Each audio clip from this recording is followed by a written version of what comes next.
we have before us today is preliminary offenses.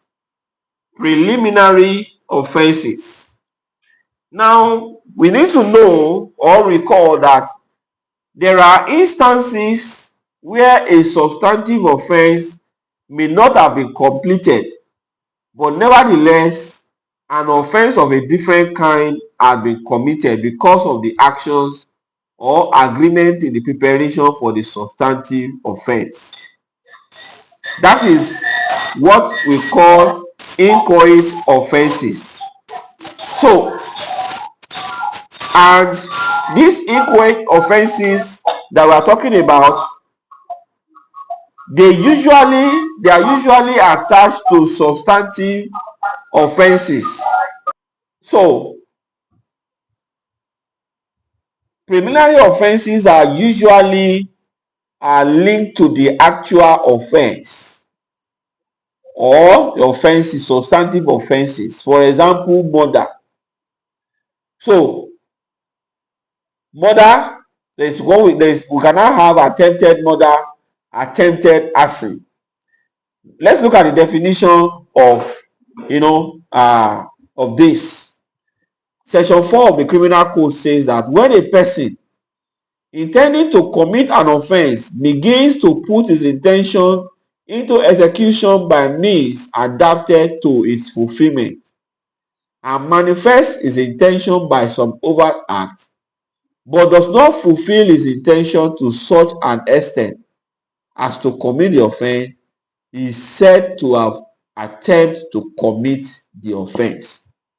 So, one major preliminary offense that exists in our jurisprudence is the attempt, and that's why we have said that we don't say we have a crime of attempt, but it's either attempted this or that, which must be linked to a substantive offense. Now, all along we have talked about element of a crime. Now, this preliminary offense, which is attempt, what is the element of this offense? Now, first of all, we talk about mens rea. Usually mens rea is discussed before actus reus. Here, we have to, actus reus is also central. But when we're talking about attempt,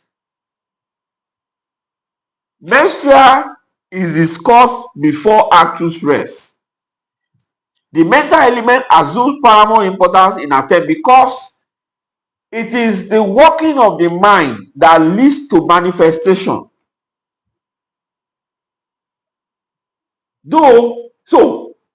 Like I wrote here, that although the mens rea of the offense is of primary importance, the actus reus of attempt remain significant. In the case of the attempt as a preliminary offense, many things goes on in the mind before the actual act is carried out. Okay? So then, let's look at conspiracy. Conspiracy as a form of preliminary offense, or an offense that can also stand on its own.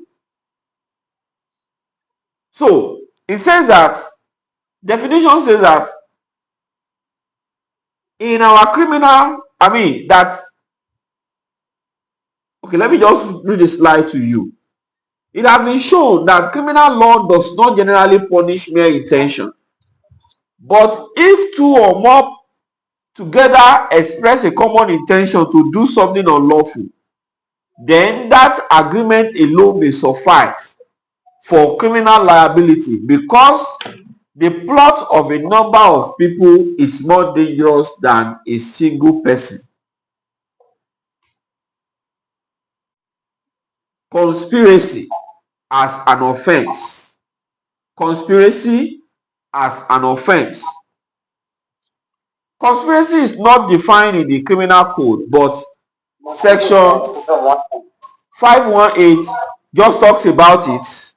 of how two people can come together to do something, but the law did not specifically state that this is conspiracy, and that's why we are not relying on that section as a definition to the crime.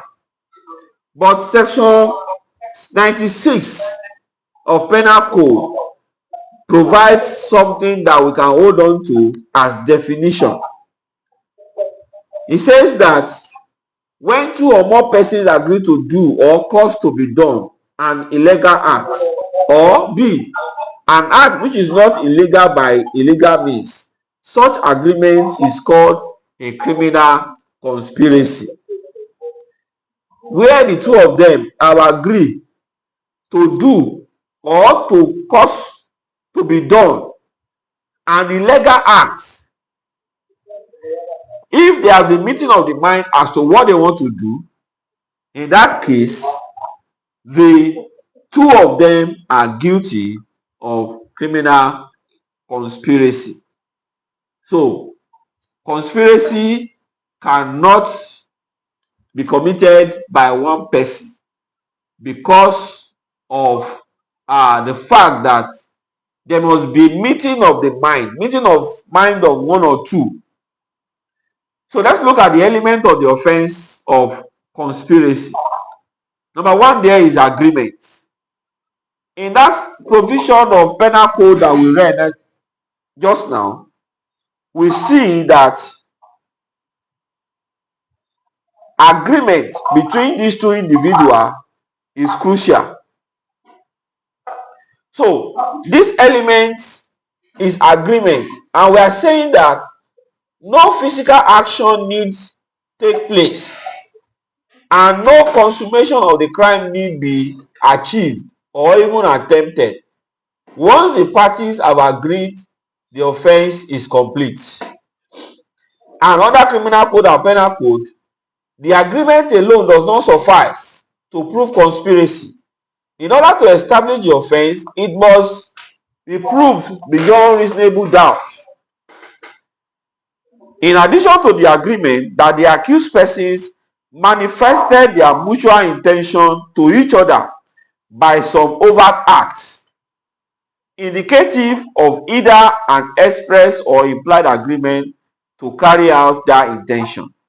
Now, even though we have said that once the parties have agreed, the offense is complete, there is this requirement of an overt act. What are overt acts? Overt act now connotes the physical aspects of what they have agreed in the mind. You know, when two people agree to do a thing, it is not written anywhere on their face or faces.